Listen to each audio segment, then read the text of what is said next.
Assalamualaikum warahmatullahi wabarakatuh. Alhamdulillah, wassalatu wassalamu ala rasulillah wa ala alihi wa ashabihi wa man wala. Ashhadu an la ilaha illallah wahdahu la syarikalah wa ashhadu anna muhammadan abduhu wa rasuluh. Para pendengar Anas Radio, gimana kabar pendengar semuanya? Semoga kita diberi kesehatan oleh Allah Subhanahu wa taala. Kini kita hadir kembali di acara yang setiap hari Selasa pukul 8 malam bersama Ustadz Muhammad Naim. Di acaranya namanya di sebuah untayan nasihat untuk keluarga muslim dari kitab Isyratun Nisa karya Al-Imam An-Nasai rahimahullah. Hari ini bertepatan dengan tanggal 13 Jumadil Akhir 1434 Hijriah atau 23 April tahun 2013. Baiklah, untuk mempersingkat waktu, alhamdulillah Ustadz Muhammad Naim sudah berada di tengah-tengah kita. Mari kita sapa terlebih dahulu. Assalamualaikum Ustadz. Waalaikumsalam warahmatullahi wabarakatuh. Alhamdulillah, gimana Ustadz kabarnya? Alhamdulillah, Masya Allah. baik-baik, khair. Setelah pekan lalu kita ada sedikit masalah di teknis. Alhamdulillah sekarang bisa terhubung lagi nih Ustadz. Iya, alhamdulillah. Baiklah, untuk selanjutnya Ustadz, mungkin segera aja Ustadz langsung masuk ke pembahasan berikutnya. Ya, silakan Ustadz. Baik. Bismillahirrahmanirrahim. Alhamdulillahirabbil alamin. Nahmaduhu wa nasta'inuhu wa nastaghfiruhu wa nastahdihi wa natubu ilayhi.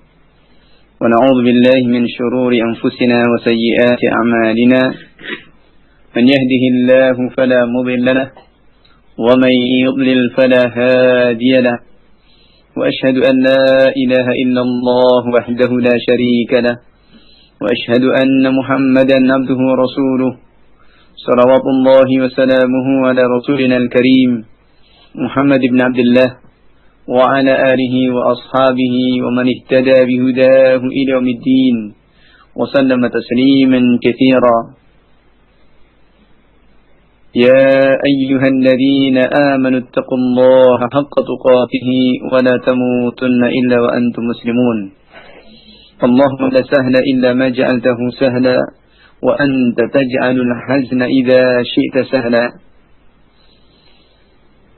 Para pendengar Radio Anas yang dimuliakan Allah Subhanahu wa taala, alhamdulillah kita bersyukur kepada Allah Subhanahu wa taala atas segala kenikmatan dan karunia senantiasa dilimpahkan kepada kita, sehingga pada kesempatan malam hari ini dengan izin Allah dan taufiknya kita bisa bersua kembali lewat acara ini dengan harapan mudah-mudahan Allah Subhanahu wa taala senantiasa memberikan kepada kita ilmu yang bermanfaat dan amal yang saleh, diberikan kemudahan-kemudahan untuk kita bisa menapaki jejak Rasulullah sallallahu alaihi wasallam, khususnya dalam kita membangun mahligai rumah tangga, dalam kita membangun rumah tangga muslim, agar meneladani dengan apa yang telah dicontohkan oleh Rasulullah sallallahu alaihi wa ala alihi wasallam.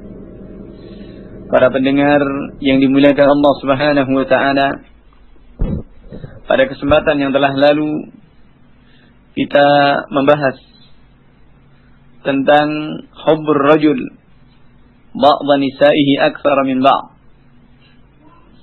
Cintanya seorang suami terhadap sebagian istrinya itu lebih mengalahkan kepada istri-istri yang lainnya.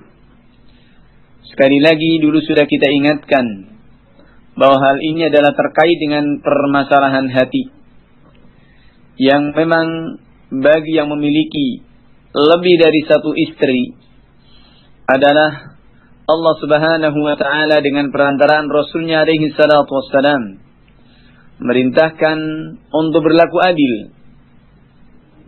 Namun terkait dengan permasalahan hati dan kecondongannya adalah sesuatu yang di luar kemampuan manusia. Sebagaimana kita sebagai orang tua juga memiliki anak yang Allah Subhanahu wa taala berikan karunia kepada kita anak-anak. Dan kita juga dituntut untuk berlaku adil kepada mereka. Sebagaimana sabda Nabi alaihi salatu wassalam, wa'dilu baina auladikum. Berlaku adilah di antara anak-anak kalian.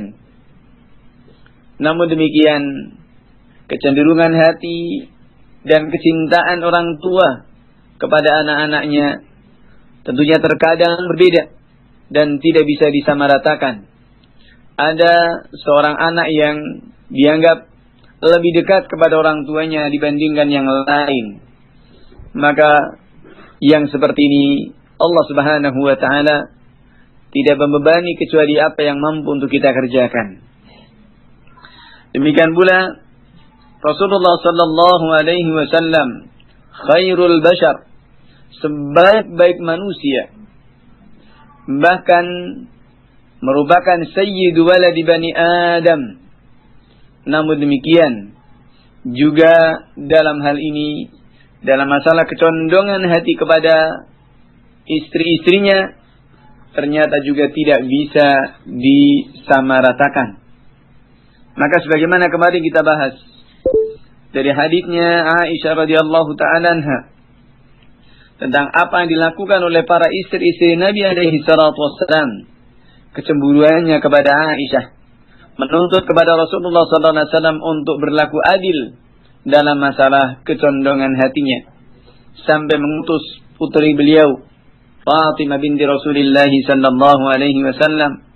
Ternyata tidak berhasil. Kemudian mengulanginya lagi dengan mengutus Zainab binti Jahsh al-Hilaliyah al-Qurasiyah radhiyallahu ta'ala anha. Yang ini semuanya menunjukkan bahwa Rasulullah sallallahu alaihi wasallam mencintai Aisyah ini lebih dibandingkan dengan yang lainnya. Hal itu juga Al-Imam An-Nasa'i rahimahullahu ta'ala menyebutkan tentang riwayat ini akan keutamaan-keutamaan Aisyah radhiyallahu ta'ala anha kepada yang lainnya, di mana diriwayatkan dari Abu Musa Al-Asy'ari radhiyallahu ta'ala anhu anin Nabi sallallahu alaihi wa ala alihi wa sallam qala fadlu Aisyah 'ala an-nisa ka fadli ath-tharid 'ala sa'iri at-ta'am. Dari Abu Musa Al-Asy'ari radhiyallahu ta'ala anhu, dari Nabi alaihi salatu wassalam, beliau bersabda, keutamaan Aisyah atas semua wanita adalah seperti keutamaan sarid atas semua makanan. Maka para pendengar yang dimuliakan Allah Subhanahu wa taala dimanapun Anda berada, Rasulullah sallallahu alaihi wasallam menyebutkan hal ini adalah menunjukkan akan keutamaan Aisyah radhiyallahu ta'ala anha, dan juga menunjukkan kecintaan Nabi alaihi salatu wassalam kepada Aisyah radhiyallahu ta'ala anha. Sekaligus hadis-hadis yang seperti ini adalah untuk membantah kepada mereka orang-orang Syiah Rafidhah yang mereka sedemikian bencinya kepada Ummul Mukminin Aisyah radhiyallahu ta'ala anha.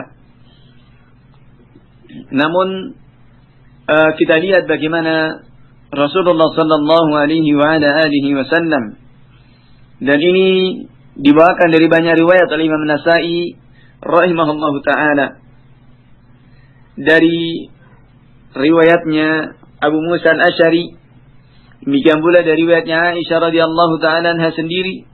Dan hadis ini adalah hadis-hadis yang sahih yang juga dibawakan oleh Imam Bukhari dan Muslim dalam kedua kitab sahihnya rahimahumullah.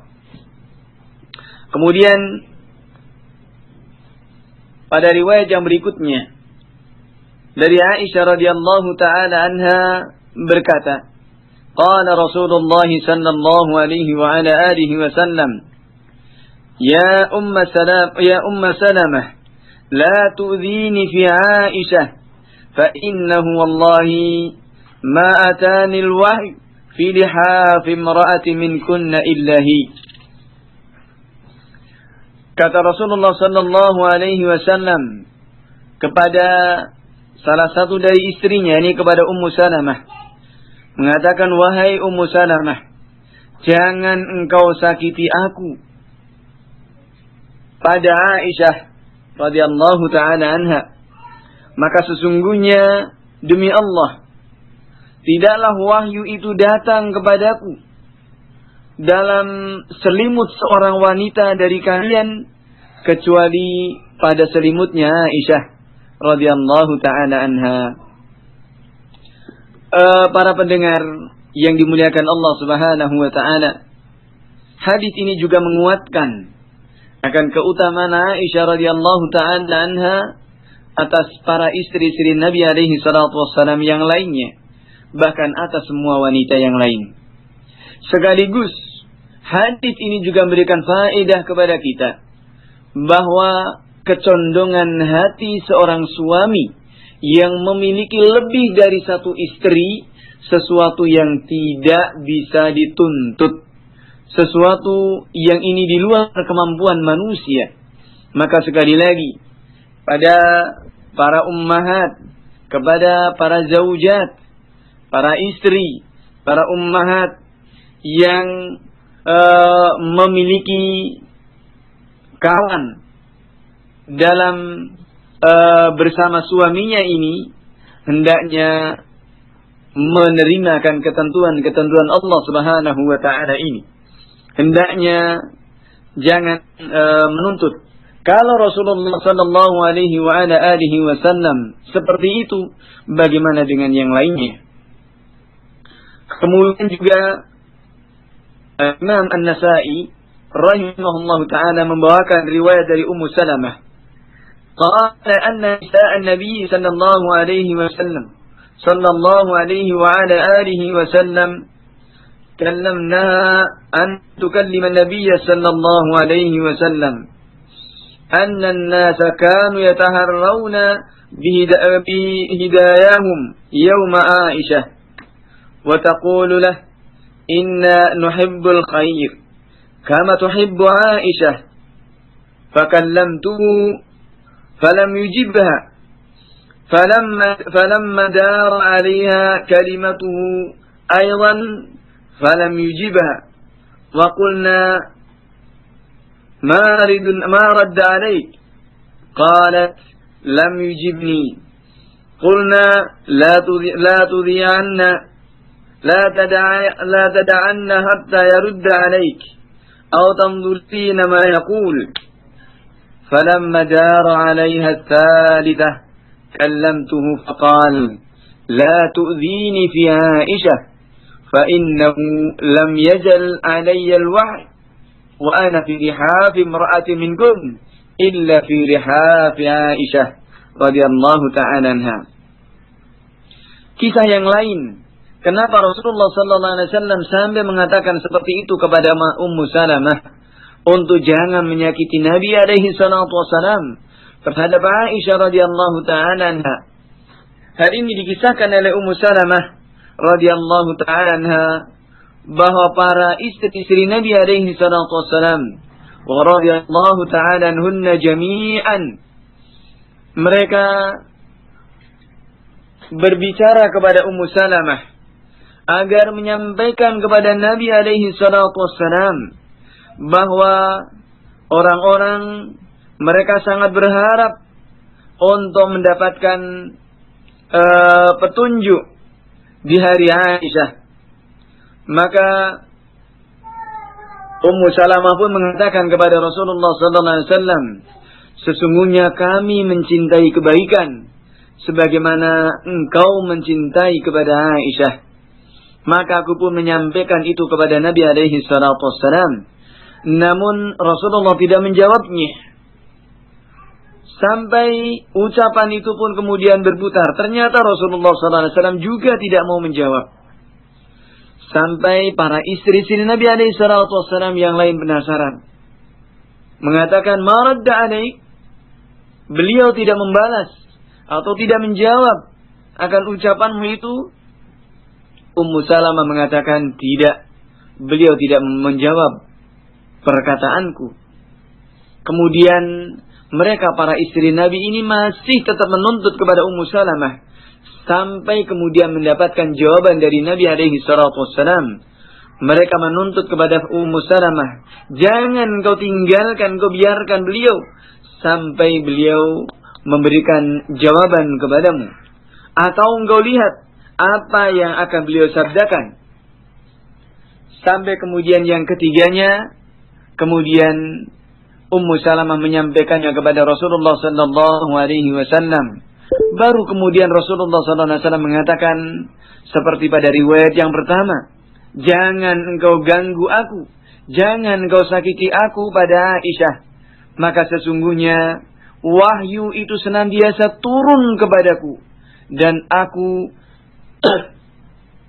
ada pada selimutnya seorang wanita dari kalian, kecuali tidak, dan aku tidak pada selimutnya seorang wanita dari kalian kecuali pada selimutnya Aisyah radhiyallahu ta'ala anha. Artinya wahyu itu turun ada di rumahnya Aisyah radhiyallahu ta'ala anha. Maka hal ini juga merupakan manqabah, merupakan keutamaan dan kelebihan yang Allah Subhanahu wa taala berikan kepada Siddiqah binti Siddiq radhiyallahu ta'ala anhuma jami'an. Sekali lagi para pendengar Anas Radio dimanapun Anda berada, maka hadis ini juga menguatkan tentang keberadaan seorang suami yang tidak mungkin, meskipun mereka membagi cintanya, namun cinta ini adalah urusan hati yang tentunya tidak bisa kemudian seperti orang membagi roti sepersekiannya. Misalkan 4 orang kemudian dibagi 4 dengan rata, sesuatu yang tidak mungkin seperti itu. Karena ini adalah urusan hati. Maka memang Allah Subhanahu wa taala menuntut untuk berlaku adil. Namun sekali lagi, ini adalah dalam perkara-perkara yang manusia mampu untuk melakukannya. Seperti pembagiannya dalam bermalamnya, atau pembagiannya dalam rizkinya, pembagiannya dalam ma'unah, dalam penghidupannya. Namun dalam masalah kecondongan hati, sekali lagi, la yukallifullahu nafsan illa wus'aha.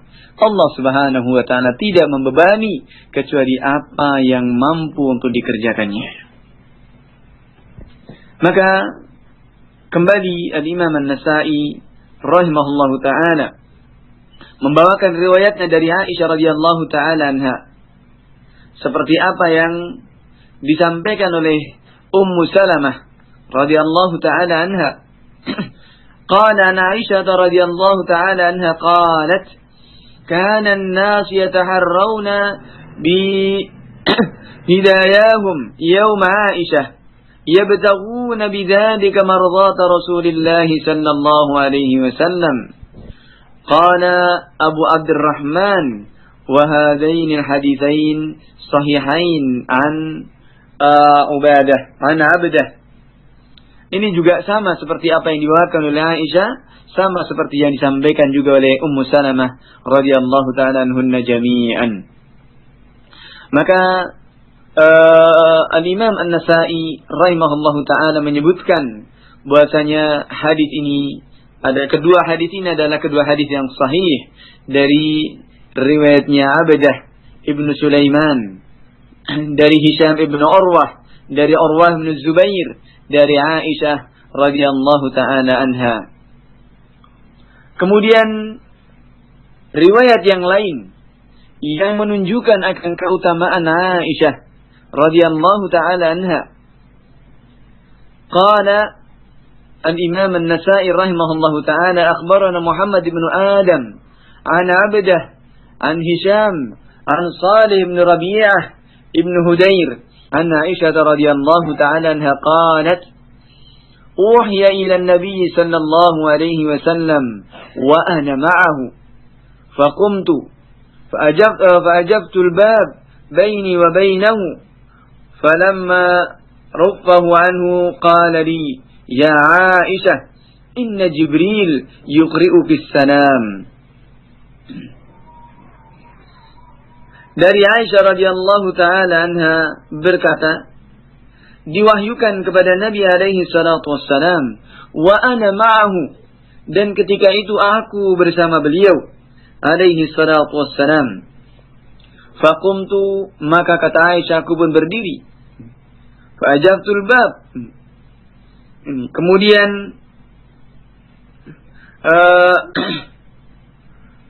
aku buka pintu antaraku dengan beliau alaihi salatu wassalam. Maka tatkala hilang rasa keletihan dan juga kesempitan dari Nabi alaihi salatu wassalam, kemudian beliau mengatakan kepada, wahai Aisyah, sesungguhnya Jibril alaihi salam yuqri'ukis salam, menyampaikan salam untukmu, menitip salam untukmu. Dan hal ini juga dikuatkan pada riwayat yang lain. Dari riwayatnya Nuh ibn Habib, dari Abdul Razzaq, dari Ma'mar bin Rashid al-Azdi, dari Zuhri, dari Urwah bin Zubair, dari Aisyah radhiyallahu ta'ala anha, bahwa Nabi alaihi salatu wassalam yaqra'u alayki salam, bahwa Jibril alaihi salam menitip salam untukmu. Kemudian Aisyah mengatakan, menjawab, wa alaihi salam wa rahmatullahi wa barakatuh. Tara ma la nara. Engkau melihat apa yang kami lihat. Maka para pendengar Anas Radio dimanapun Anda berada, sekali lagi hadis ini juga menguatkan akan keutamaan Aisyah radhiyallahu taala anha, di mana malaikat Jibril alaihi salam menitip salam untuk Aisyah radhiyallahu taala anha. Dan kita tahu siapa malaikat Jibril ini, adalah merupakan afdalul malaikah, malaikat yang paling utama. Dan tentunya ini adalah, dan juga malaikat yang paling dekat dengan Allah Subhanahu wa taala, menitipkan salam kepada Aisyah radhiyallahu taala anha. Hal ini juga menunjukkan akan keutamaan Aisyah radhiyallahu taala anha. Kemudian juga pada riwayat yang ketiga juga menguatkan dari Abu Salamah bahwa Aisyah radhiyallahu taala anha mengatakan, Rasulullah sallallahu alaihi wasallam bersabda, "Ya Aish, hada Jibril wa huwa yaqra'u 'alaiki salam." Wahai Aisyah, ini adalah Jibril, dia menitip salam untukmu. Kemudian pada riwayat yang kedua tadi, Aisyah menjawabnya, "Wa alaihi salam wa rahmatullahi wa barakatuh." Kami melihat, engkau melihat apa yang ma la nara, apa yang tidak kami melihatnya. Maka jemaah muliakan Allah Subhanahu wa taala, dari hadis tadi di atas menunjukkan beberapa faidah. Yang pertama, akan keutamaan Aisyah Ummul Mukminin Siddiqah binti Siddiq radhiyallahu taala anha. Kemudian yang kedua, menunjukkan bahwasanya kecondongan hati seorang anak manusia terhadap para istrinya sesuatu yang ini adalah di luar kemampuannya. Tidak mungkin kemudian membagi cintanya atau membagi kecondongan hatinya kepada semua istrinya ini sama seperti membagi sepotong roti. Maka hal ini adalah sesuatu yang selayaknya disadari, selayaknya dimengerti untuk mereka para istri yang dipoligami oleh suaminya, untuk memahami dengan ketentuan-ketentuan yang apa yang Rasulullah sallallahu alaihi wasallam beliau sendiri tidak mampu untuk melakukannya. Karena itu tidak mungkin untuk kemudian menuntut kepada para suami yang mereka juga berusaha untuk menapaki jejak Rasulullah sallallahu alaihi wa ala alihi wasallam. Kemudian para pendengar Anas Radio yang dimuliakan Allah Subhanahu wa taala, pada bab berikutnya adalah bab tentang permasalahan cemburu. Yang ini juga merupakan salah satu di antara permasalahan cinta. Di mana cinta ini adalah mesti ada cemburu.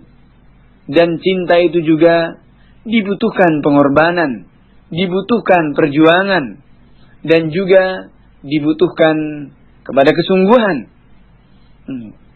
Dan lebih lagi cinta kita kepada Allah Subhanahu wa ta'ala. Untuk meraih cintanya Allah Subhanahu wa ta'ala juga tidak ada yang gratis. Dan ini rumus yang tentunya harus kita fahami dan harus kita tempatkan pada tempatnya. Sebagaimana kita berusaha untuk meraih cintanya istri kita pun juga demikian, tidak gratis. Ini mesti ada perjuangan. Ada hal yang harus kita korbankan. Maka lebih lagi cinta kita kepada Allah Subhanahu wa ta'ala. Ini yang harus senantiasa ada di benak kita. Jangan sampai kemudian karena cintanya kepada seorang istri atau cintanya kepada seorang suami sampai kemudian berlebihan, sampai kemudian melanggar kepada hal-hal yang diharamkan oleh Allah Subhanahu wa ta'ala.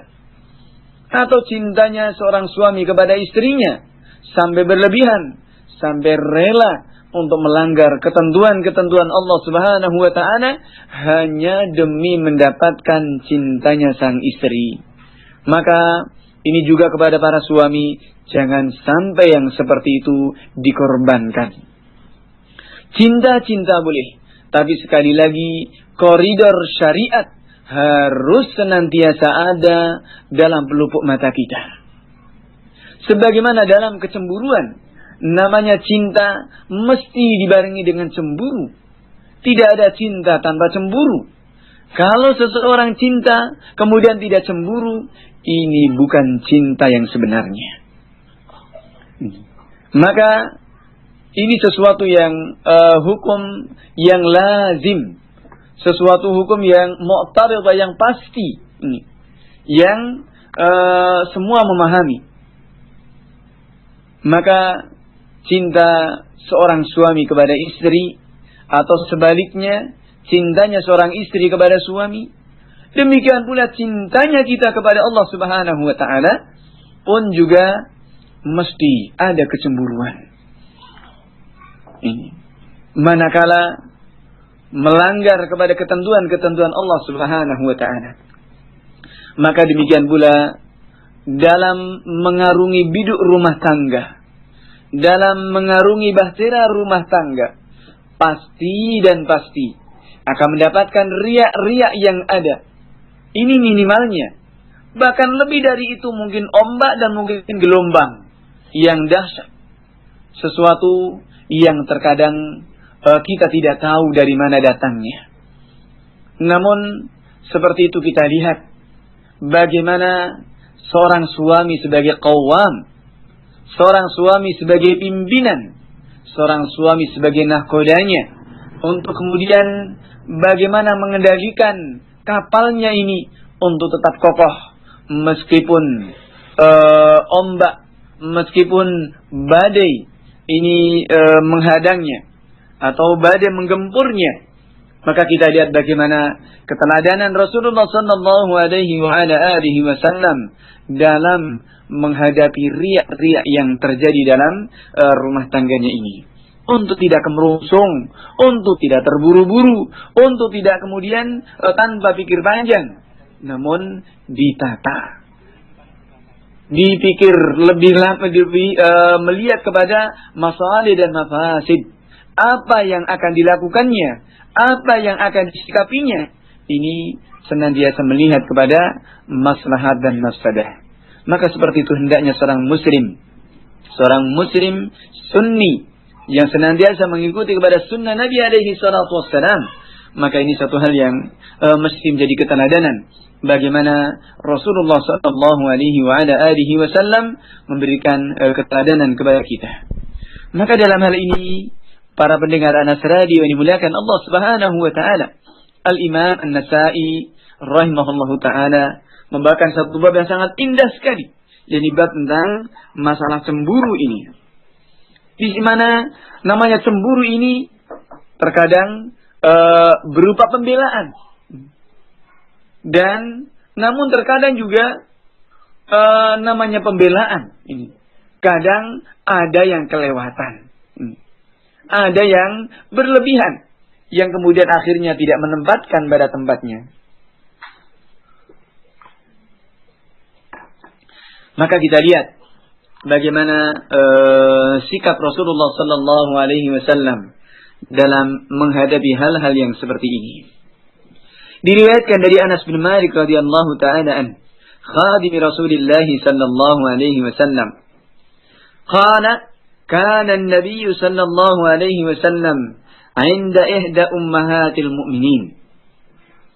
Bahwa Rasulullah sallallahu alaihi wasallam suatu hari ada pada salah satu dari istri-istri beliau, salah satu dari ummahatul mu'minin. Fa'arsalat ukhra biqis'atin fiha ta'am. Fadarabat yad ar-rasul sallallahu alaihi wasallam fasaqatat al-qas'ah fankasarat. فأخذ النبي صلى الله عليه وسلم الكسرتين فضم إحداهما إلى الأخرى فجعل يجمع فيها الطعام ويقول غارت أمكم كلوا فأكلوا.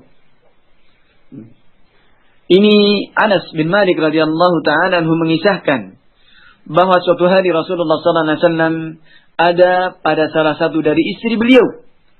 Dan Anas tidak menyebutkan di sini, tapi kisah ini adalah jelas. Bahwasanya Rasulullah SAW ketika itu sedang bergilir di tempatnya Aisyah radhiyallahu taala anha. Ini.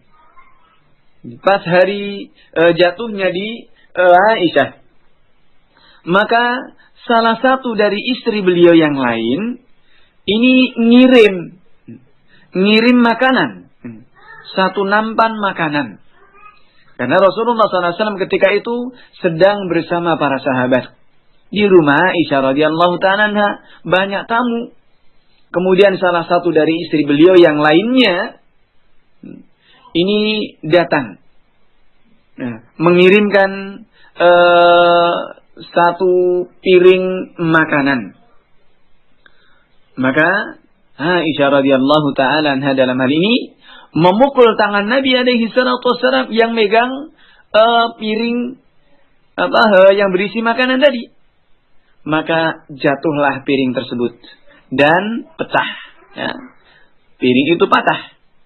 Maka Nabi alaihi salatu wassalam mengambil kisratain, yakni roti yang terbelah jadi dua. Kemudian digabungkan lagi kepada yang lainnya. Dan beliau mengumpulkan makanan. Beliau mengumpulkan makanan. Piringnya pecah, makanannya berhamburan. Ini. Dan Rasulullah sallallahu alaihi wasallam hanya mengatakan, gharat ummukum. Ibu kalian lagi cemburu itu. Makanlah. Kemudian mereka para sahabat pun makan. Qala فأمر حتى جاءت بقصعتها التي في بيتها فدفع القصعة الصحيحة إلى الرسول صلى الله عليه وسلم وترك المكسورة في بيت التي كسرتها. Maka di mana piring ini kemudian pecah jadi dua. Rasulullah SAW mengumpulkan makanannya dan piring yang pecah tadi digabungkan lagi. Nah, kemudian setelah itu Rasulullah SAW hanya komentar, ibu kalian itu lagi cemburu. Tidak kemudian, padahal ini lagi banyak tamu seperti itu. Ya. Ini lagi banyak tamu, para sahabat kumpul di rumah Rasulullah SAW seperti itu. Tapi kita lihat bagaimana sikap Rasulullah SAW yang demikian santun. Tidak lebih hanya mengatakan, gharat ummukum. Ibu kalian lagi cemburu. Maka kemudian merintahkan kepada para sahabat untuk makan dari kiriman makanan itu. Setelah mereka makan, kemudian Nabi alaihi salatu wassalam memerintahkan kepada Aisyah untuk mengganti dari piring yang dipatahkan itu tadi. yang dipecahkannya itu tadi. Kemudian Aisyah pun memberikan piringnya yang masih bagus, diberikan kepada Rasulullah SAW. Kemudian yang patah atau yang pecah tadi dibiarkannya di rumahnya Aisyah radhiyallahu ta'ala. Ini tetap bayar denda ini, ya. Dituntut tetap untuk membayar ini. Maka kita lihat Rasulullah SAW demikian adilnya. Dan ini Aisyah radhiyallahu ta'ala anha. Dan ini Ummul Mukminin radhiyallahu ta'ala anha. Maka terjadi pada rumah tangga Nabi alaihi salatu wassalam. Tentunya mimbabi aula, lebih sangat layak untuk terjadi pada rumah tangga yang lainnya. Ini. Maka kalau kemudian berharap berharap akur saja semuanya, atau ini sesuatu dalam rumah tangga itu seakan tidak ada, ini istilahnya berjalan mulus-mulus saja, maka ini adalah sesuatu yang mustahil, ya. Boleh dibilang syibah mustahil. Kalau hal-hal seperti ini terjadi pada rumah tangga Nabi alaihi salatu wassalam, sekali lagi mimbabi aula ini terjadi pada rumah tangga yang lainnya. Maka para pendengar Anas Radio yang dimuliakan Allah Subhanahu wa taala, hal ini juga dari kisah ini menunjukkan kecintaan Aisyah radhiyallahu ta'ala anha kepada Rasulullah sallallahu alaihi wasallam, dan juga kecemburuan beliau, di mana pada hari di mana merupakan jatahnya beliau, merupakan bagiannya beliau, ini Aisyah radhiyallahu ta'ala anha tidak mau diganggu gugat, tidak mau diusik-usik dalam memberikan khidmah, dalam memberikan pelayanan. Ini sesuatu yang wajar kalau seperti itu terjadi. Namun bukan berarti tidak boleh saling ngirim, tidak boleh saling ini, tidak. Namun di sini kita lihat bagaimana Aisyah radhiyallahu taala anha menampakkan seperti itu di hadapan Nabi alaihi salatu wasalam, menunjukkan akan kecintaan Aisyah radhiyallahu taala anha kepada Rasulullah sallallahu alaihi wasallam yang juga sangat besar. Kemudian riwayat yang berikutnya dari Ummu Salamah radhiyallahu taala anha anna ta'ni atat bi ta'amin fi sahfatin laha ila an-nabi sallallahu alaihi wasallam wa ashabi. Dan riwayat ini lebih jelas lagi bahwasanya yang datang bawa makanan ini adalah Ummu Salamah radhiyallahu taala anha. Bahwa Ummu Salamah inilah yang datang membawa makanan di piring itu kepada Rasulullah SAW dan para sahabatnya. Faja'at Aisyah mu'tazira bikisa wa ma'aha fihr fafalaqat bihi as-sahfah fajama'a an-nabiy sallallahu alaihi wasallam baina filqatay as-sahfah wa yaqul qulu gharrat ummukum marratain. Ini kisah dari Ummu Salamah sendiri yang datang kepada Rasulullah SAW dengan membawa sepiring makanan ini kepada Nabi dan kepada para sahabat yang kumpul bersama beliau. Maka tiba-tiba Aisyah pun muncul, datang mu'tazirah dengan berkain, wa ma'aha fihr, dan bersama Aisyah ini bawa batu ini. Megang batu. Fihr ini adalah batu yang digenggam, ya. Ini mana fihr ini dikatakan atau batu, ya, yang digenggam dengan tangannya. Ya, ini dalam keadaan marah. Dan ini lebih jelas lagi bahwa tidak sekedar namplek tangannya Rasulullah, ya, istilahnya menampar tangan Nabi alaihi salatu wassalam. Namun ini sudah membawa batu, ya. Ini Aisyah datang dengan berkain dan bawa batu. Kemudian piring itu dipecahkannya. Dan Nabi alaihi salatu wassalam mengumpulkan dua pecahan dari piring tersebut. Kemudian beliau hanya mengatakan kepada para sahabat yang hadir di situ, makanlah. Ini. Gharat ummukum. Ini. Ibu kalian lagi cemburu. Maka ini tentunya melihat yang seperti itu para sahabat juga kaget. Ini.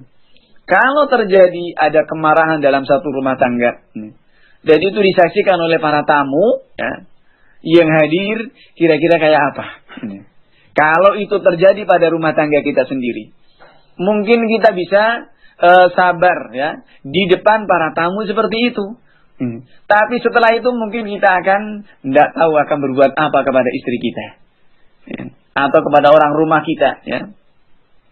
Namun di sini kita lihat bagaimana kesabaran Rasulullah Sallallahu Alaihi Wasallam yang sangat luar biasa. Tidak lebih hanya mengatakan kulu gharat ummukum, makanlah, ibu kalian lagi cemburu. Kemudian Rasulullah Sallallahu Alaihi Wasallam mengambil piringnya Aisyah radhiyallahu taala anha, faba'atha biha ila Ummi Salamah. Kemudian dikirimkan piringnya Aisyah kepada Ummu Salamah untuk mengganti dari piring yang dipecahkannya itu. Dan wa'ata sahfa Ummu Salamah di Aisyah, dan piring yang pecah piringnya Ummu Salamah yang dipatahkan tadi itu diberikan kepada Aisyah radhiyallahu ta'ala anha jami'an. Maka ini riwayat yang kedua ini lebih menegaskan dari kisah yang pertama ini, bahwa hal ini kecemburuan Aisyah dan juga Ummu Salamah dalam hal ini memberikan khidmah kepada Rasulullah dan juga para sahabat. Maka sesuatu yang sebenarnya wajar-wajar saja ini. Namun kewajaran ini terkadang disikapi dengan ketidakwajaran. Ya. Sesuatu hal yang sebenarnya wajar saja, hal yang biasa, hal yang layak, tapi terkadang disikapi dengan hal-hal yang tidak layak. Maka disinilah pentingnya bagi para suami menghadapi hal-hal yang seperti ini untuk lebih bersabar dan hendaknya berpikir panjang dari apa yang akan dilakukannya. Maka sebagai qawwam, sekali lagi sebagai qawwam yang Allah Subhanahu wa taala telah berikan mandat kepadanya adalah untuk tanggung jawab bagaimana menyelesaikan riak-riak yang seperti ini. Bagaimana upaya menghadapi dari gelombang-gelombang yang terkadang menerpa kepada rumah tangga kita. Allahul musta'an. Kemudian pada riwayat berikutnya, Al-Imam Nasa'i rahimahullahu ta'ala membawakannya dari Aisyah radhiyallahu ta'ala anha qalat, ma ra'aitu sani'ata ta'amin mithla Safiyyah ahdat ila an-nabiy sallallahu alaihi wasallam ina'an fihi ta'am fama malaktu nafsi an kasartuhu fasa'altu an-nabiy sallallahu alaihi wasallam min kafaratihi faqala ina'un ka ina'in wa ta'amun ka ta'amin. Dan riwayat yang ketiga ini juga wallahu taala alam. Ini barangkali ada riwayat, ada kisah yang berbeda. Bahwa pada riwayat yang ketiga ini Aisyah radhiyallahu taala menyebutkan dan mengisahkan bahwa aku tidak melihat seorang wanita yang pandai membuat makanan seperti Safiyyah. Yang dikirimkan kepada Nabi alaihi salatu wassalam satu nampan yang padanya ada makanan. Fama malaktu nafsi an kasartuhu. Dan saya tidak bisa menguasai diriku untuk segera mematahkan nampan tersebut. Maka aku bertanya kepada Nabi alaihi salatu wassalam, apa kafaratnya? Apa tebusannya? Faqala, maka Rasulullah mengatakan ina'un ka ina'in wa ta'amun ka ta'amin. Nampan dengan nampan, makanan dengan makanan. artinya bisa dituntut untuk mengganti dari yang dipatahkan dan dihamburkannya ini. Maka ini para pendengar Anas Radio yang dimuliakan Allah Subhanahu wa taala, ini juga memberikan kejelasan kepada kita tentang bagaimana keadaan ummahatul mukminin. Meskipun mereka melakukan yang seperti itu, tapi mereka juga menyadari kalau itu adalah suatu kesalahan. Ini. Maka dalam hal ini juga satu hal yang kita syukuri. Yang harus kita syukuri, manakala kita berbuat kesalahan, tapi kita masih diperlihatkan oleh Allah Subhanahu wa taala kalau yang kita lakukan itu salah. Karena banyak dan tidak sedikit orang yang sebenarnya dia melakukan kesalahan, tapi menganggap itu adalah satu hal yang baik. Atau minimalnya itu adalah sebagai balasannya. Dalam hal ini mungkin saja, dan jelas ini tidak menutup kemungkinan. Manakala mungkin berbuat seperti yang diperbuat oleh Aisyah ini, mematahkan dirinya, kemudian kok dituntut suruh ganti, mesti kita mungkin akan mengatakan, ya, salah siapa? Kok ini jatah saya? Kok ini jatah saya kok kemudian diusik-usik? Mungkin kalau orang-orang sekarang mungkin akan mengatakan seperti itu. Dan ini tidak menutup kemungkinan. Tapi kita lihat dalam hal ini khususnya kepada para ummahat, kepada muslimat, ya. Ini kita lihat bagaimana contoh teladan dari Siddiqah binti Siddiq radhiyallahu ta'ala anha, yang menyadari akan kesalahan yang dilakukannya ini. Maka ini pun juga Rasulullah SAW menuntut untuk mengganti piring dengan piring, nampan dengan nampan, makanan juga dengan makanan. Dan dalam hal ini juga menunjukkan bahwa mereka juga para ummahatul mukminin atau juga wanita ini juga memiliki keahlian yang berbeda-beda, memiliki keistimewaan yang berbeda-beda. Di mana dalam hal ini Aisyah menceritakan tentang kepiawaian Sofiyah dalam membuat makanan. Sisi yang lain, Zainab binti Jahash ini juga yang paling dicemburi oleh Aisyah radhiyallahu ta'ala anha, atau menjadi pesaing beratnya dengan berbagai kelebihan-kelebihan yang ada pada Zainab binti Jahash ini. Seorang bangsawan, seorang yang dermawan, ini, dan suka memberi, ini, dan lain sebagainya. Demikian pula bahkan nanti insyaallah ta'ala akan dibawakan juga oleh Imam Nasai bagaimana kecemburuan Aisyah radhiyallahu ta'ala anha terhadap Ummul Mukminin Khadijah radhiyallahu ta'ala anha, padahal tidak pernah ketemu.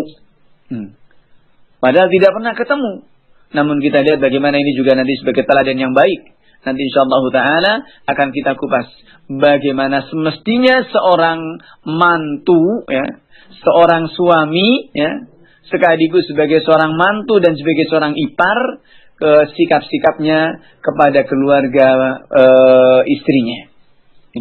Ini juga bukan berarti itu kemudian dibiarkan begitu saja, tidak. Maka mereka juga orang-orang yang berhak untuk mendapatkan atau berhak untuk disikapi dengan sikap-sikap yang baik. Maka ini insyaallah ta'ala apa yang akan kita kaji selanjutnya insyaallah ta'ala terkait dengan hadis tadi yang dibawakan oleh Imam Nasai rahimahullahu ta'ala. Ini adalah sangat-sangat indah bagaimana kita meneladani rumah tangga Nabi alaihi salatu wassalam. Maka para pendengar Anas Radio yang saya hormati dan saya muliakan, ini semuanya tentunya adalah memberikan pelajaran kepada kita agar kita senantiasa mengaca dengan apa-apa yang terjadi pada rumah tangga kita, bagaimana keteladanan yang diberikan oleh Rasulullah SAW. Demikian pula keteladanan yang dilakukan oleh para ummahatul mukminin yang tentunya menjadi contoh yang baik agar benar-benar khidmahnya seorang istri kepada suami adalah merupakan salah satu upaya untuk meretas jalan menuju ridhonya Allah Subhanahu wa taala, menuju surganya Allah Subhanahu wa taala. Sebagaimana juga kewajiban atau qawamnya seorang suami ini benar-benar menjadikan rumah tangga itu adalah menjadi surga dunianya. Sebagaimana dikatakan, rumahku adalah surgaku. Maka dengan itu semuanya tiada lain manakala kita senantiasa mengaca kembali kepada sunnah-sunnah Nabi alaihi salatu wassalam terkait dengan perkara-perkara rumah tangga. Yang ini juga merupakan keutamaan dari para ummahatul mukminin yang mereka meriwayatkan kepada kita, menjelaskan kepada kita bagaimana sikap-sikap Rasulullah SAW dalam rumahnya, dalam hubungannya dengan para istrinya. Kalaulah bukan karena keutamaan para istri Nabi dalam masalah ini, barangkali kita tidak akan ngerti bagaimana mesti kita membangun suatu rumah tangga yang baik ini. Maka ini tentunya adalah keutamaan bagi mereka para ummahatul mukminin yang menyampaikan itu semuanya kepada kita agar kita meneladani bagaimana yang dilakukan oleh Rasulullah sallallahu alaihi wasallam. Ini barangkali yang kita bahas pada kesempatan malam hari ini, para pendengar Anas Radio yang dimuliakan Allah Subhanahu wa taala. Semoga kita bisa mengambil manfaatnya dan semoga kita bisa muhasabah dan muraqabah dan juga bisa mengoreksi kembali dengan apa-apa yang terkadang terjadi penyimpangan-penyimpangan dalam sikap-sikap kita dalam rumah tangga kita. Kepada Allah Subhanahu wa taala kita memohon agar senantiasa diberikan bimbingan dan taufik dan senantiasa diarahkan kepada hal-hal yang menuju ridhonya Allah Subhanahu wa taala. Amin ya mujibas sa'irin. Wallahu a'lam bissawab. Subhanakallahumma hamdik asyhadu an la ilaha illa anta astaghfiruka wa atubu ilaik. Wabillahi taufiq. Alhamdulillahirrabbilalamin. Jazakallahu khairan kepada Al-Ustaz Muhammad Naim yang telah memberikan materi dari kitab Isyratun Nisa karya Al-Imam An-Nasai rahimahullah. Mungkin untuk selanjutnya bagi para pendengar Anas Radio yang ingin mengirimkan pertanyaan bisa segera kirim ke redaksi kami. Bisa melalui email di kotaksurat@anasradio.com. Sekali lagi di email di kotaksurat@anasradio.com atau bisa melalui Yahoo Messenger dengan ID Anas Radio atau bisa juga melalui PIN BlackBerry di 2633310D. Sekali lagi di 2633310D. Untuk Skype-nya dengan ID Anas Radio dan yang terakhir melalui WhatsApp di nomor 0813 1785 4974. Ya. Alhamdulillah sekarang udah masuk beberapa pertanyaan nih, Ustaz.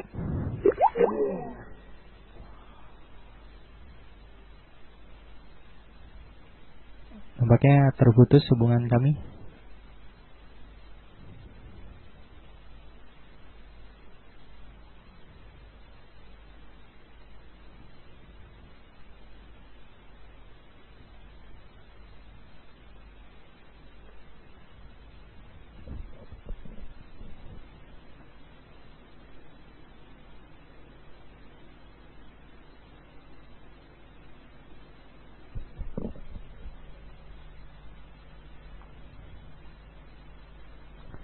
Ya, kami menunggu tersambung kembali dengan Ustaz Muhammad Naim.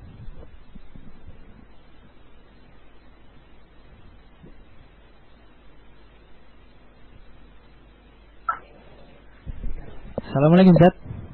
Assalamualaikum warahmatullahi. Ya, Ustaz, mungkin bisa langsung masuk ke pertanyaan, Ustaz? Jadi, Ustaz. Baik, Ustaz. Untuk pertanyaan pertama, Ustaz, dari Risetia Anggraito melalui email di gmail.com. Mau nanya, Ustaz, ibu saya menyuruh saya agar anak saya memanggil saya dan istri saya dengan panggilan Papa Mama. Tapi saya ingin agar anak saya memanggil saya dan istri saya itu dengan panggilan Abi Umi, Ustaz.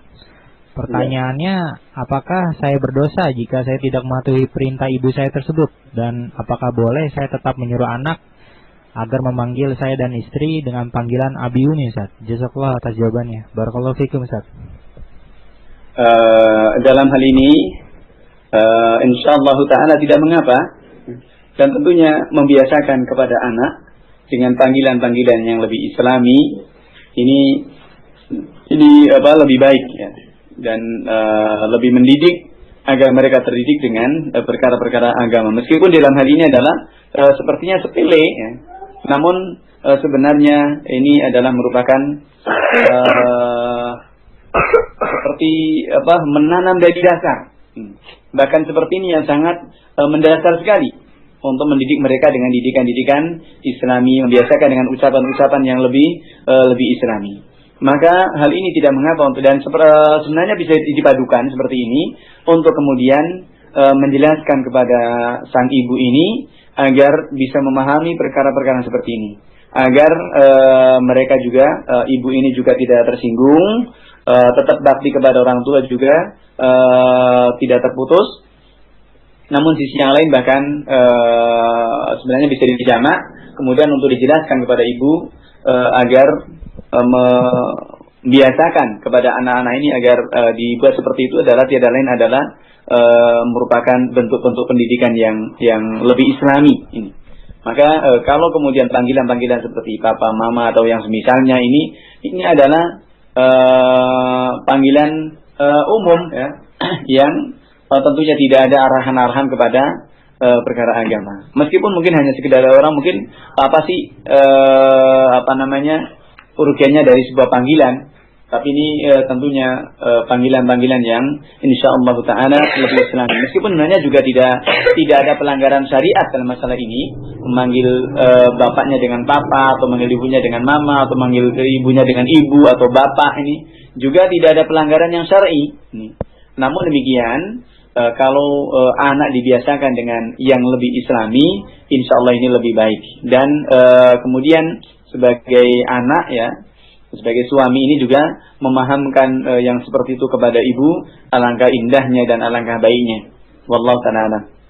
Ya, selanjutnya Ustaz dari Ummu Naya di Jeddah, Arab Saudi.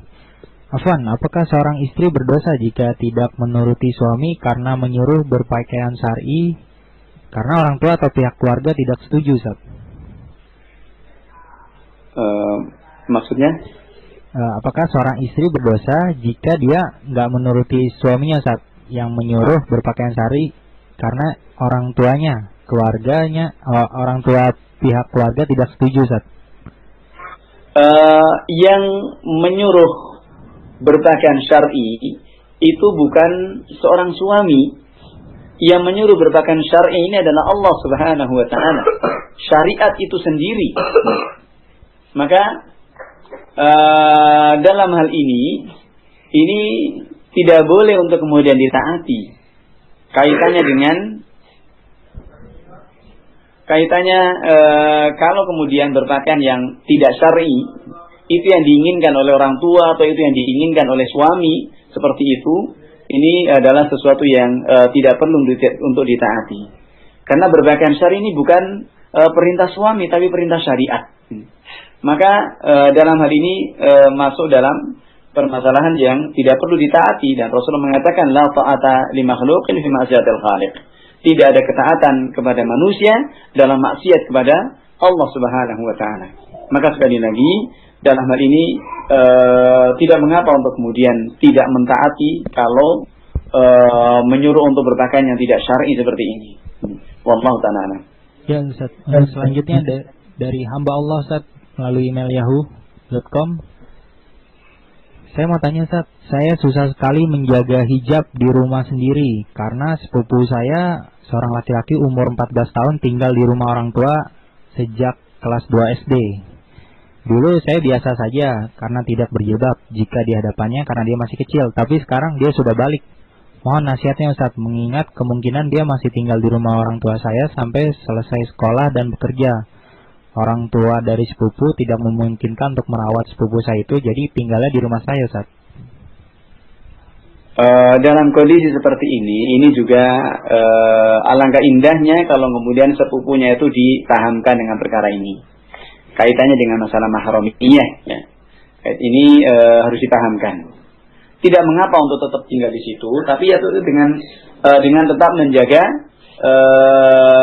koridor syar'i dan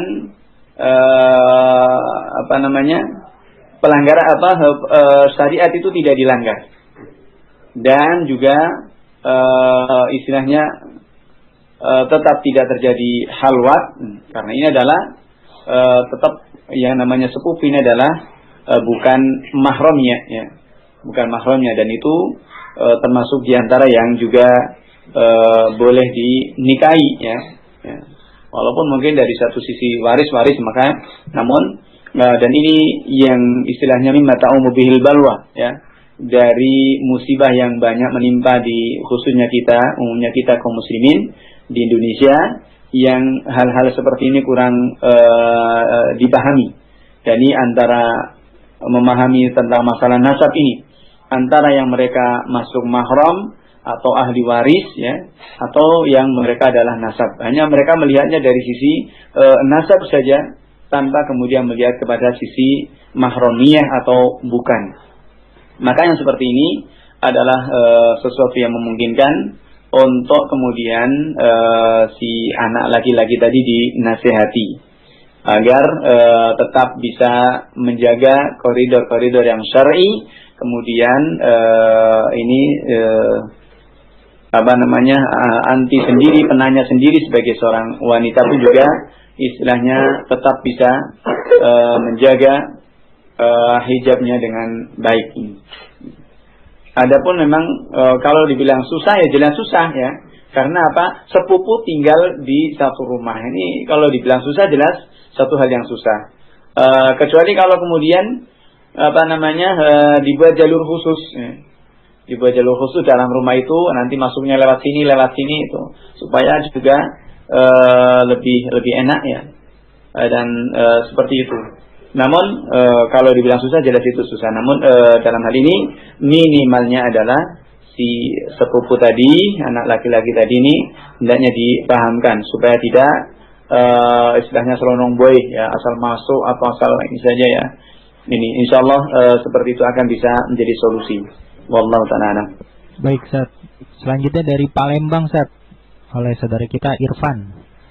Apa benar kalau di dalam satu keluarga tidak boleh menikah dalam satu tahun itu 2 kali, Ustaz? Ini permasalahan khurafat saja, ya.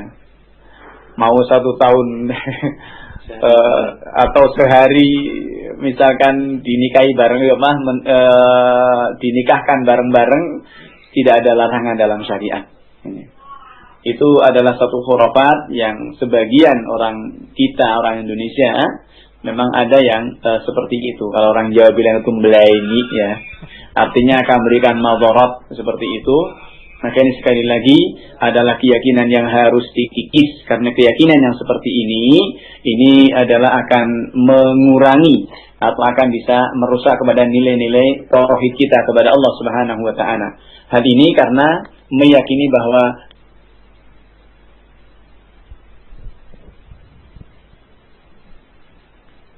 ya, Ustaz.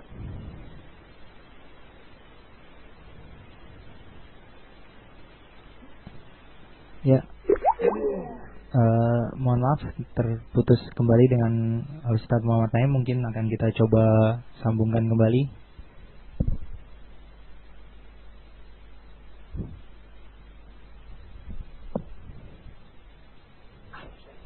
Ya, Ustaz. Assalamualaikum. Assalamualaikum, ini putus lagi dikit. Iya. Silakan, Ustaz. Iya, ya. Sekali lagi dari yang ditanyakan tadi, ini adalah sesuatu yang khurafat, dan ini akan merusak kepada nilai-nilai akidah kita. Karena seperti ini berarti menyandarkan, meyakini bahwa kalau menikah dalam 1 tahun itu 2 kali, ini akan memberikan madharat. Berarti menyandarkan madharat kepada waktu atau kepada hal tertentu. Maka sementara yang memberikan manfaat dan madharat hanyalah Allah Subhanahu wa taala. Maka yang seperti ini hendaknya dibuang jauh-jauh, karena sekali lagi yang seperti ini adalah berbahaya. keyakinan seperti ini adalah berbahaya, akan merusak kepada nilai-nilai tauhid kita kepada Allah Subhanahu wa taala. Wallahu taala a'lam. Ya Ustaz, untuk selanjutnya dari Heru di Cianjur. Bagaimanakah contoh bacaan doa untuk meminta agar anak kita menjadi anak yang soleh dan bermanfaat buat lingkungan dan semua orang, Ustaz? Yang pertama dicontohkan oleh Allah Subhanahu wa taala ya, di akhir surat Al-Furqan ya, untuk senantiasa berdoa dengan doa Rabbana hab lana min azwajina wa dhurriyyatina qurrata a'yun waj'alna lil muttaqina imama. Maka ini satu doa yang dicontohkan oleh Allah Subhanahu wa taala dalam Al-Qur'anul Karim. Rabbana hab lana, ya Allah berikanlah kepada kami min azwajina wa dhurriyyatina, dari istri-istri kami dan juga keturunan-keturunan kami. Qurrata a'yun, jadikan mereka adalah yang menyejukkan mata kita. Makna menyejukkan mata ini tentunya adalah tiada lain adalah mereka adalah ketaatan kepada Allah. Jadi anak-anak yang saleh dan salihah ini tentunya yang menyejukkan mata kita. Sebagai seorang muslim, sebagai seorang beriman kepada Allah Subhanahu wa taala, maka tidak ada yang menyejukkan mata kecuali manakala melihat istri-istri kita, anak-anak kita semuanya taat kepada Allah Subhanahu wa taala. Mereka taat beribadah, mereka senantiasa menjalankan syariat. Ini tentunya adalah yang paling menyejukkan mata kita. Maka ini doa yang dituntunkan oleh Allah Subhanahu wa taala, dan itu doanya ibadur rahman, hamba-hamba Allah Subhanahu wa taala. Kemudian juga doa yang lainnya adalah sebenarnya banyak dari doa-doa yang contohkan Rasulullah SAW. Atau kalau kemudian kita juga berdoa dengan bahasa kita, Allah Subhanahu wa taala insyaallah juga Maha mendengar. Tidak harus kemudian dengan istilahnya doa tertentu, itu tidak. Maka apa yang kita inginkan, apa yang kita maui, kita keluhkan, kita sampaikan kepada Allah Subhanahu wa taala dengan bahasa kita, Allah Subhanahu wa taala Maha mendengar. Namun kembali kepada yang maksur, doa yang maksur seperti yang dicontohkan dalam Al-Qur'an tadi, ini insyaallah taala akan lebih baik, dan ini insyaallah taala Allah Subhanahu wa taala akan mengabulkannya. Wallahu taala alam. Selanjutnya dari Aisyah Maria di yahoo.co.id, Ustaz. Mohon maaf Ustaz, saya ingin bertanya dan sangat membutuhkan jawaban dari Ustaz. Yang pertama, saya ingin bertanya apakah seorang wanita boleh berjabat tangan dengan ayah mertuanya? Lalu batasan apa saja anggota tubuh seorang wanita itu yang diperbolehkan nampak di hadapan ayah mertuanya? Jika seorang suami memerintahkan kita untuk tidak berjabat tangan dengan ayah mertua dan tidak menampakkan kecuali yang biasa nampak seperti wajah, telapak tangan, apakah kita harus mendengar dan taat kepadanya, Ustaz? Lalu apa yang harus kita nasihatkan kepada suami jika ia tidak mau berjabat tangan dengan ibu mertua dikarenakan takut terjadi fitnah? Jazakallahu khairan, Ustaz. Ini persepsi yang salah ya.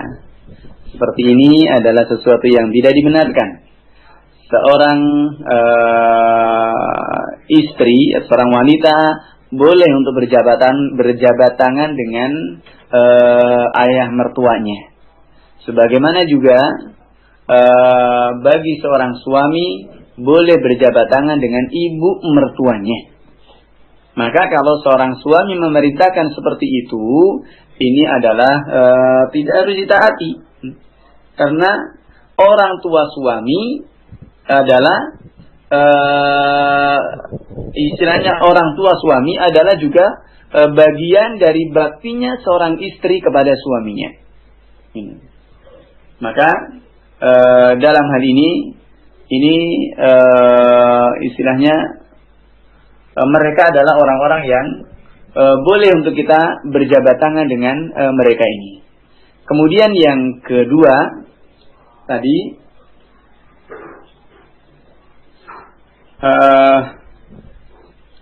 yang kedua itu ini Zat, bagaimana jika seorang suaminya memerintahkan,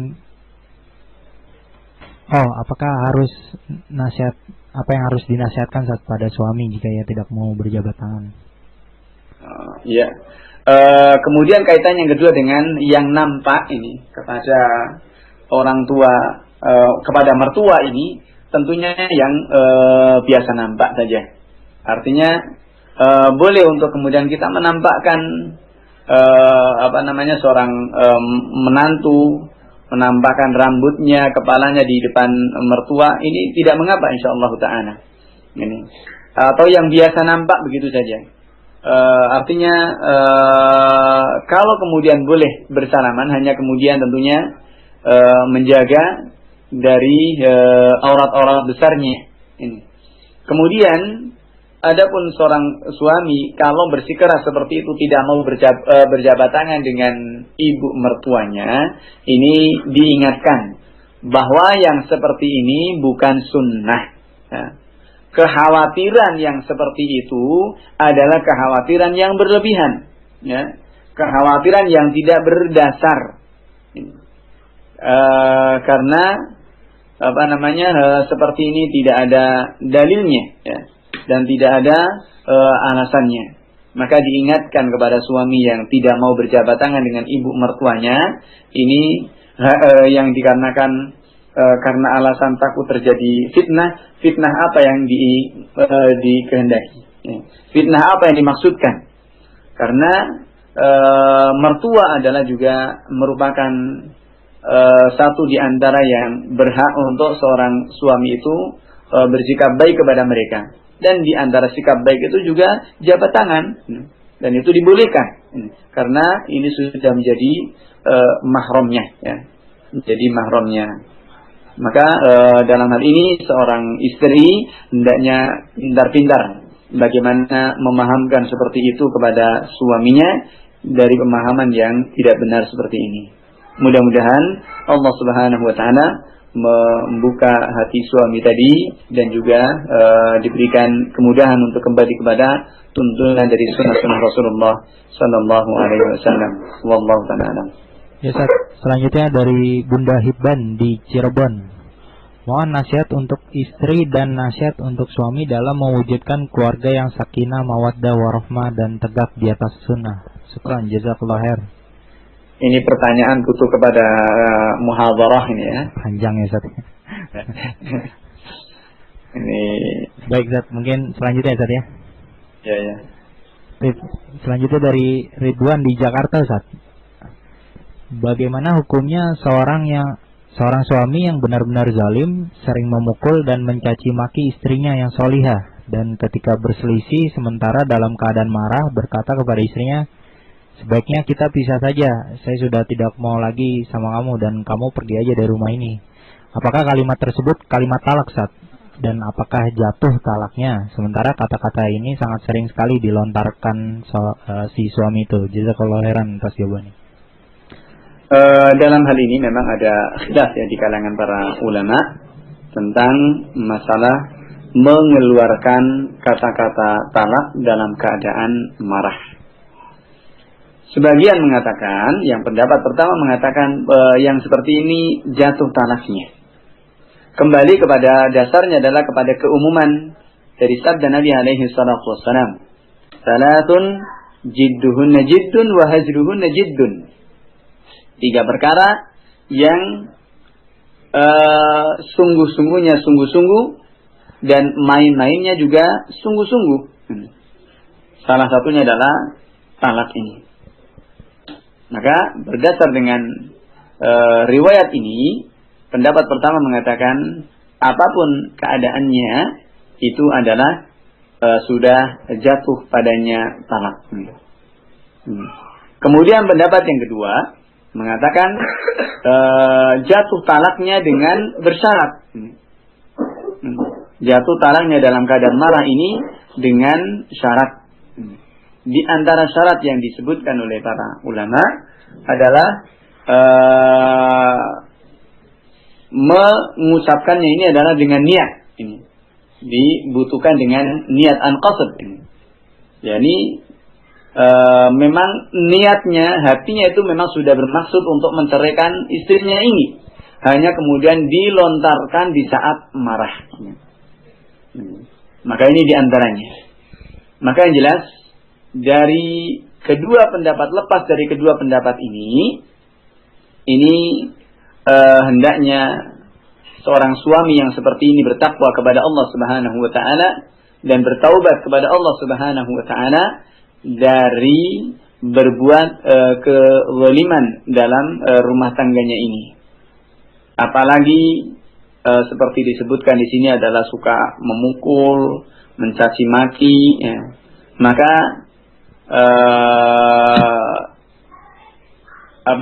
kepada orang lain saja kita tidak dibolehkan untuk memukul, mencaci maki, ya. Apalagi itu kepada istri, yang apapun keadaannya istri adalah mesti memberikan pelayan, memberikan khidmah kepada sang suami ini. Maka hendaknya si suami ini bertakwa kepada Allah Subhanahu wa taala dan yang seperti ini jangan kemudian diteruskan, ya. Karena yang seperti ini adalah akan berakibat berat sebagaimana yang dituntut oleh Rasulullah SAW, kullukum ra'in wa kullukum mas'ulun an ra'iyatihi. Ini akan dimintai pertanggungjawabannya di hadapan Allah Subhanahu wa taala. Maka sekali lagi tentang permasalahan talak tadi, ini ada dua pendapat yang disampaikan oleh para ulama, dan sepertinya kalau melihat kepada dua pendapat ini, pendapat yang kedua sepertinya ini lebih dekat, ya, untuk kemudian menyampaikannya itu adalah unqasad ini. Jadi karena memang dengan niat dan dengan maksud. Karena terkadang orang dalam keadaan marah ini lepas kendali, ya.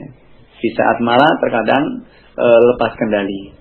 Maka ini juga pelajaran bagi para suami, kalau dalam keadaan marah seperti ini jangan sampai, artinya kata-kata talak itu jangan jadi mainan, ya. Untuk dalam keadaan marah pun juga tetap berlaku adil, sebagaimana yang diperintahkan oleh Rasulullah SAW, di mana beliau mengatakan, "Laisa syadidu bi sur'ah, innama syadidu alladhi yamliku nafsahu 'indal ghadab." Bukanlah orang yang kuat itu adalah orang yang kuat dalam bergulat, namun orang yang kuat adalah orang yang bisa menguasai dirinya di saat marah. Maka ini hendaknya para suami menjadi orang-orang yang kuat, ya, dalam hal dituntut menjadi orang-orang yang kuat dalam hal seperti ini. Wallahu ta'ala alam. Ya Ustaz, ini ada pertanyaan dari saudari Lisa melalui email yahoo.co.id. Bagaimana hukumnya seorang istri yang tidak merasa mampu jikalau dipoligami oleh suaminya? Namun si istri ini tidak melarang suaminya untuk poligami dan tidak menolak syariat poligami, Ustaz. Sedangkan Allah berfirman, bertakwalah kepada Allah semampu kalian. Nah, apakah si istri ini berdosa, Ustaz, dikarenakan kelemahan hatinya? Adalah sesuatu yang wajar. Perempuan mana yang mau dipoligami? Kalau para istri Nabi, kita lihat tadi pembahasan tadi, mereka juga nggak mau diusik-usik ini juga pada hakikatnya mereka juga bersaing. Kenapa bersaing? Tentunya juga ingin menguasai. Dan ini pada asalnya wanita itu, ya, siapa sih wanita yang mau dipoligami ini? Ini kembali kepada asal, ya. Sampai toh kepada para ummahatul mukminin. Tapi lepas dari itu, ini adalah merupakan ketentuan Allah Subhanahu wa taala. Maka hal ini adalah sesuatu yang tentunya bukan satu hal yang dosa, ya. Kalau kemudian seorang istri itu tidak mau dipoligami, karena dalam hal ini kita lihat para ummahatul mukminin juga, artinya kepada tabiatnya wanita adalah seperti itu, tidak mau ada yang mengusik-usik cintanya kepada suaminya ini. Namun demikian, ketentuan Allah Subhanahu wa taala adalah demikian jelas ya, yang tentunya perintah Allah Subhanahu wa taala dan ketentuannya adalah sesuatu yang dibalik itu ada kebaikan dunia dan juga akhiratnya. Dan Allah Subhanahu wa taala Maha tahu akan maslahat hambanya. Maka kepada para wanita semuanya ya, ini kepada wanita muslimah semuanya, ketika memang suaminya menghendaki untuk berpoligami, hendaknya seperti ini bersabar, menerima ketentuan-ketentuan Allah Subhanahu wa taala. Dan Allah Subhanahu wa taala mengatakan, "Wa ma kana lil mu'mini wa la mu'minah idza qada Allahu wa rasuluhu amra ay yakuna lahumul khiyaratu min amrihim." Tidak layak bagi seorang mukmin laki ataupun perempuan ketika Allah dan Rasulnya telah memberikan satu ketentuan, satu pilihan, masih mencari ketentuan, masih mencari pilihan-pilihan yang lain. Wa may ya'sillaha wa rasulahu faqad dhalla dhalalan mubina. Siapa yang maksiat kepada Allah dan Rasulnya, maka sungguh dalam kesesatan yang nyata. Maka sekali lagi dalam hal ini bukan suatu hal yang dosa kalau seorang istri itu tidak mau dipoligami. Yang berdosa itu adalah manakala tidak mau menerima syariat poligami. Dan itu merupakan ketentuan Allah Subhanahu wa taala. Maka kalau kemudian sang suami dengan ba'ah yang berlebih ya, dengan memang kemampuan yang ada untuk kemudian berpoligami, maka seperti ini hendaknya seorang istri lebih banyak bersabar. Dan Allah Subhanahu wa taala yuhibbus sabirin, senang kepada orang-orang yang bersabar. Wallahu taala a'lam. Ya Ustaz, pertanyaan selanjutnya dari Ibu Rika nih Ustaz, di Taiwan, jauh nih Ustaz. Ustaz, sejak umur berapa anak yang bagus untuk dipesantrenkan untuk anak putra dan putri Ustaz? Yang bagus ini ya setelah pendidikan dasar. Setelah pendidikan dasar. Jadi biarkan ketika di umur SD, pendidikan dasar ini biarkan tetap bersama dengan orang tuanya, insya Allah lebih baik. Agar kedekatan anak dengan orang tua ini juga lebih baik ya. Kecuali kalau memang ada hal-hal yang istilahnya tarik, hal-hal yang mengharuskan si anak untuk dibawa ke pesantren itu lebih cepat. Mungkin lingkungan, mungkin peradaban, atau keadaan ya, yang kalau kemudian anak tetap bersama dengan orang tua tidak akan menjadi lebih baik, maka ini sesuatu yang sifatnya adalah darurat ya. Sifatnya adalah yang orang tua tentunya dalam hal ini adalah lebih jeli ya, khususnya dengan pergaulan-pergaulan yang ada pada masa kita sekarang ini tentunya adalah membutuhkan banyak perhatian orang tua. Namun demikian sekali lagi, kalau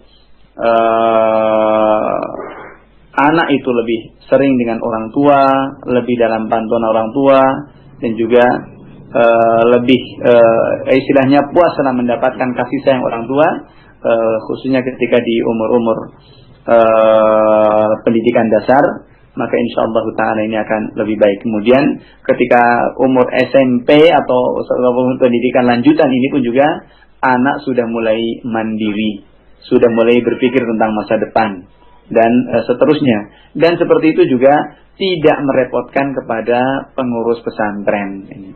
Kalau masih pendidikan dasar ini sangat-sangat merepotkan, karena harus ekstra ya, harus istilahnya apa namanya, ya jelas namanya anak-anak ini ya, mesti yang ngasuhnya, yang membimbingnya ini harus cerewet nih. Lain dengan kalau anak itu sudah mulai mandiri, sudah mulai tahu siapa dirinya, apa kebutuhannya, apa perlunya, ini bisa jalan. Dan insya Allah seperti ini juga tidak akan merepotkan. Maka insya Allah ta'ala setelah pendidikan dasar itu lebih baik, setelah pendidikan lanjutan.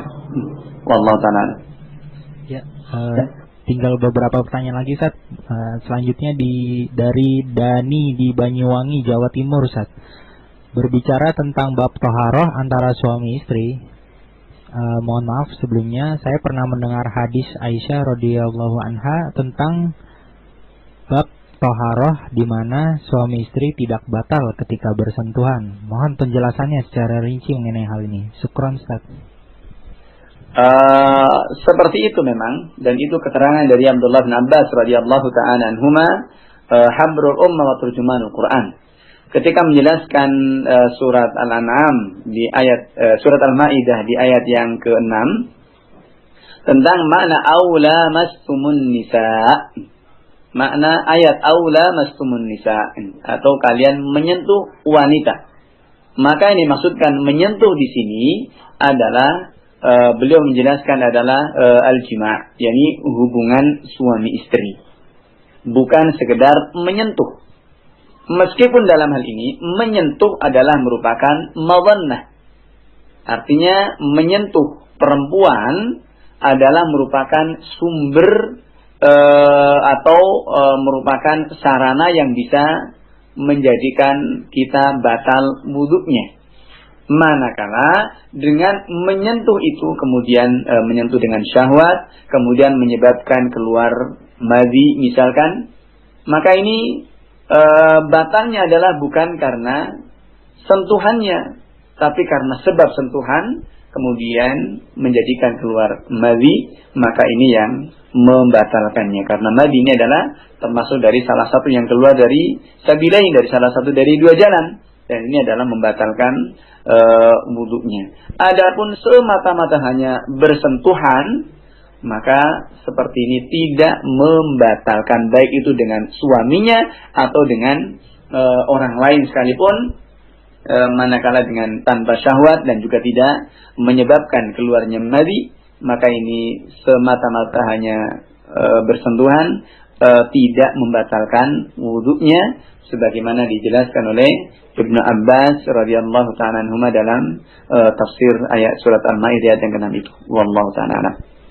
Baik Ustaz, ini mungkin pertanyaan yang terakhir Ustaz dari Maidiva di Taipei.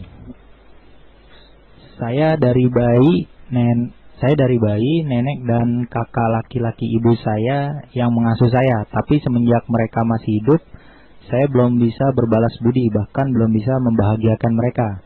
Yang saya tanyakan Ustaz, pertama, bagaimana cara saya berbalas budi, dengan cara apa agar saya bisa membahagiakan mereka di alam kuburnya, bisa meringankan sisa mereka, karena saya bukan anak kandung mereka, dan katanya hanya doa anak soleh lah yang bisa menolong orang tuanya bila sudah meninggal. Lalu amalan-amalan apa sajakah yang harus saya kerjakan untuk mereka? Pertanyaan kedua Ustaz, ini mungkin agak menyimpang dari penjelasannya. Saya selalu membaca surat Yasin setiap malam Jumat atau saat tahlil untuk arwah mereka. Apakah yang saya lakukan sudah sesuai syariat? Lalu yang ketiga, saya masih suka menangis karena penyesalan saya tidak bisa membahagiakan mereka. Dosa-dosa saya pada mereka, apakah tangisan saya ini akan menambah siksa untuk mereka? Lalu yang terakhir nih Ustaz, agak banyak nih dia nih.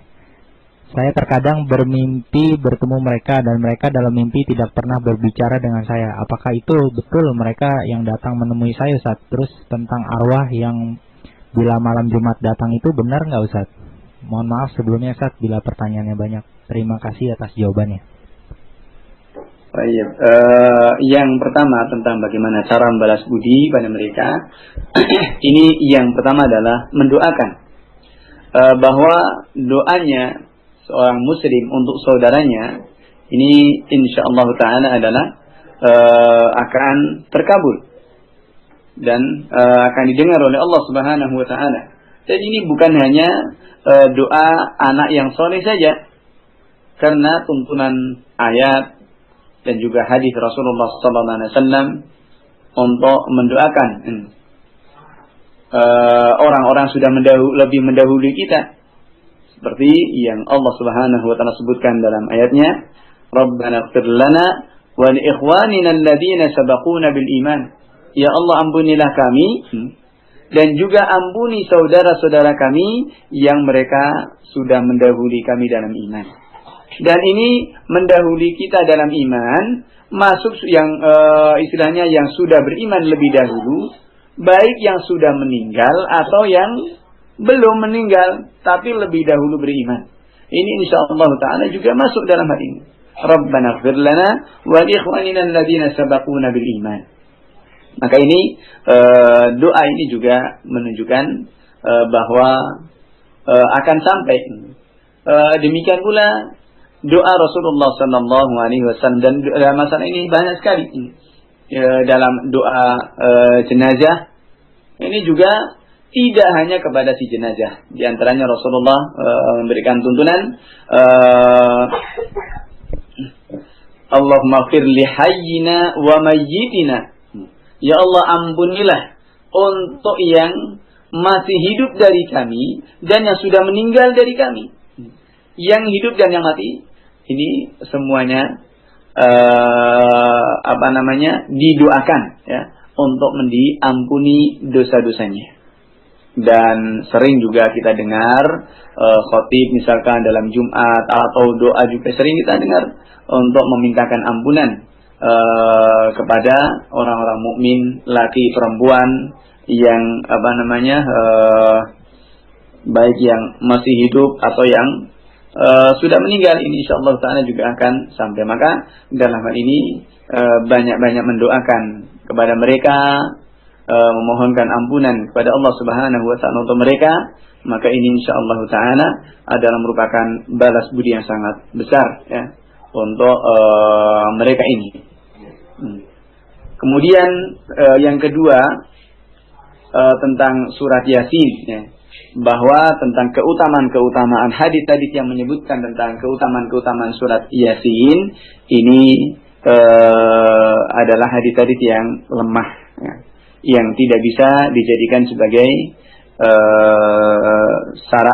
sandaran. Apalagi kemudian di sini Yasin itu atau tahlil kemudian dikirimkan ya khusus kepada arwah yang sudah meninggal. Maka yang seperti ini juga tidak akan sampai ya. Tidak akan sampai karena bacaan Al-Qur'an itu bukan untuk orang mati ya. Sebagaimana dijelaskan oleh Imam Syafi'i rahimahullahu taala yang dinukil oleh Al-Hafidz Ibnu Katsir dalam tafsirnya ketika menjelaskan tafsir surat satu ayat di surat An-Najm, wa alaysa lil insani illa ma sa'a, dan tidak ada bagi manusia kecuali apa yang dia usahakan. Maka Imam Al-Hafidz Ibnu Katsir rahimahullahu taala menukil salah satu dari perkataan Imam Syafi'i bahwasanya bacaan Al-Qur'an ini tidak akan sampai kepada si mayit ya. Maka ini hal yang mesti dimurajaah kembali, bahwa mengkhususkan malam Jumat dengan surat Yasin sesuatu yang tidak ada dalil yang sahih. Bahkan yang disunnahkan adalah membaca surat Al-Kahfi ya di malam Jumat atau di hari Jumatnya ya. Ini surat Kahfi bukan surat Yasin.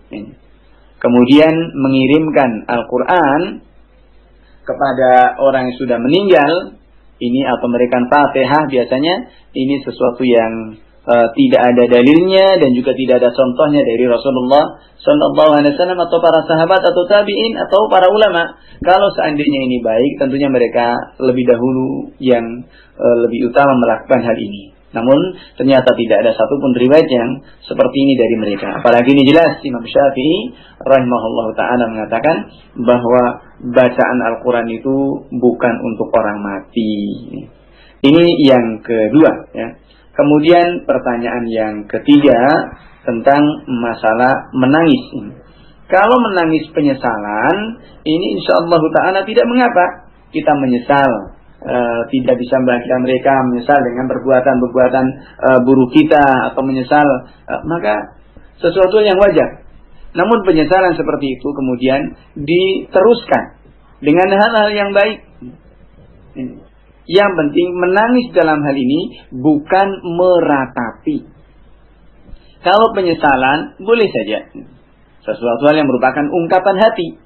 Orang ketika mengungkapkan ungkapan hati, menyesal kemudian saking mendalam sekali kemudian sampai menangis, sesuatu hal yang wajar, sedih dan semisalnya. Namun yang dilarang adalah kalau sampai meratap. Dan ini masuk dalam kategori niyahah, maka ini yang dilarang.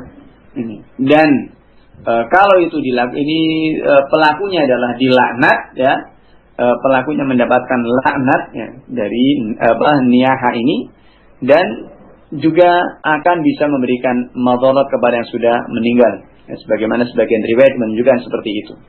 Maka ini tentang menangis menyesal, insya Allah tidak mengapa, namun jangan sampai meratapi. Wallahu ta'ala. Kemudian yang keempatnya tentang mimpi ketemu mereka. Apakah benar? Nah, setiap malam Jumat ini tidak benar keyakinan seperti itu. Keyakinan seperti ini adalah khurafatnya orang-orang dari kalangan animisme dan dinamisme. Nah, yakni khurafatnya mereka yang terbawa pada sebagian kaum muslimin. Kalau malam Jumat itu arwah itu gentayangan, ya istilahnya itu, ya. Bagaimana seperti itu? Nah, yakni arwah itu gentayangan datang ke rumahnya, atau ini sesuatu yang sama sekali tidak benar, karena mereka sudah dalam alam yang berbeda. Mereka ada di alam barzakh, ya. Dan tidak bisa, ya, tidak ada hubungannya lagi dengan tidak bukan di alam dunia lagi. Mereka sudah di alam yang berbeda, dan alam barzakh merupakan awal akhirah. Maka ini tidak benar kalau kemudian arwah itu gentayangan, apalagi dikhususkan ini katanya malam Jumat ini. Dan ini hendaknya para orang tua atau yang memiliki keyakinan seperti ini hendaknya bertakwa kepada Allah Subhanahu wa taala, karena sekali lagi yang seperti ini juga hal-hal yang khurafat. Ya, khususnya kepada anak-anak biasanya dicekok yang seperti ini menjadikan mereka takut. Dan ini takut seperti ini adalah bisa mengarah takut kepada yang syirik ini. Nah, takut kepada masuk dalam khaufusir, ya. Dalam khauf istilahnya adalah khaufusir. Ini bisa mengarah kepada rasa takut yang bisa syirik ini. Maka yang seperti ini adalah tidak benar. Adapun terkadang seseorang bermimpi dengan ini, kadang ada benarnya, ya. Tapi yang seperti itu sekali lagi tidak bisa dijadikan sebagai sandaran. Terkadang terlihat dalam mimpi orang sudah meninggal. Ini sesuatu yang juga terjadi, ini sebagaimana riwayat dari Imam Ahmad dan juga yang lainnya. Namun sekali lagi itu bukan sebagai dasar kita sebagai seorang muslim, bahwa dasar kebenaran yang ada pada kita kembali kepada Al-Quran dan kepada As-Sunnah yang telah dicontohkan oleh Rasulullah SAW, bukan kepada takwil mimpi, bukan kepada wangsit, bukan kepada yang semisalnya. Ini wallahu ta'ala alam. Ya, alhamdulillah Ustaz. Mungkin karena waktu yang sudah melewati dari yang seharusnya, kita cukupkan saja Ustaz sampai di sini. Mungkin ada penutup Ustaz. Baik, terakhir saya berharap kepada para pendengar Anas Radio yang dimuliakan Allah Subhanahu wa taala untuk banyak-banyak belajar kembali kepada Al-Quran dan As-Sunnah, karena dua hal ini adalah yang sebagai dasar pokok kita umat Islam untuk menimbang suatu kebenaran.